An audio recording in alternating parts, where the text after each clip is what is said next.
kulan maanta ay isugu yimaadeen xildhibaanada baarlamaanka dowlad goboleedka Hirshabelle iyo wasiiro ka socda dowladda federaalka Soomaaliya ayaa waxa uu ka dhacay magaalada Jowhar ee caasimadda dowlad goboleedka Hirshabelle. Kulankaasi ayaa ahaa mid albaabada u xiran saxaafadda dibad joog ay ka ahayd. Kulanka ayaa waxa ka warbixiyay gudoomiyaha baarlamaanka dowlad goboleedka Hirshabelle Sheekh Ismaan Barre Maxamed. Kulanka ayaa markii uu soo gabagaboobay wasiirada ka socday dowladda federaalka Soomaaliya ayaa waxa ay u ambabaxeen magaalada Muqdisho ee caasimadda dalka Soomaaliya. mar labaad iyo mar saddexaad aan leenahay dowlad goboleedka Hirshabelle caasimadiisa ku soo dhawaada.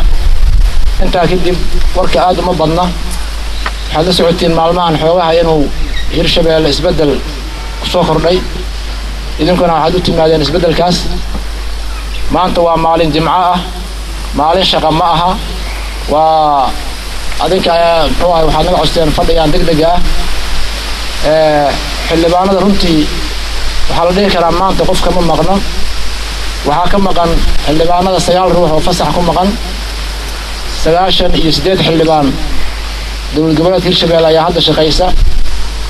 waa tirada guud waa 177 xildhibaan.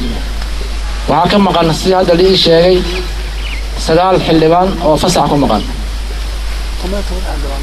17 xildhibaan hadda ma diyaarsan oo iska maqan yihiin oo ay dad wali waa qoondadii gabdhaha.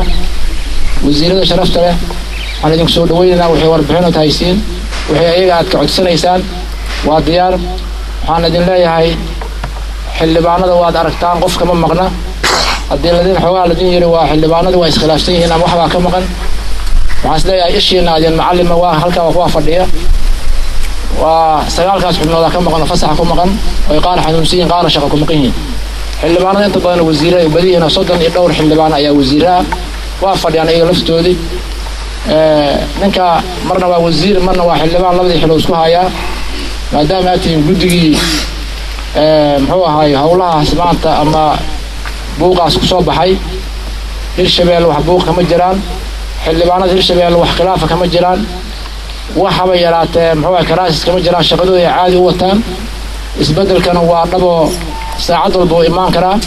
dadku way xilka waa meerta wax khilaaf magaalada Jowhar ee caasimadda dowlad goboleedka Hirshabelle ayaa maalmihii ugu dambeeyay mas'uuliyiintii ugu sarsareysay ayaa waxaa ka jiray isqabqabsi aad u ballaaran iyadoo mas'uuliyiinta ay sheeganayaan mid walba midka kale inuu xilka ka qaaday. Maxamed Yaasiin Maadi Maxamed Qalfa magaalada Jowhar.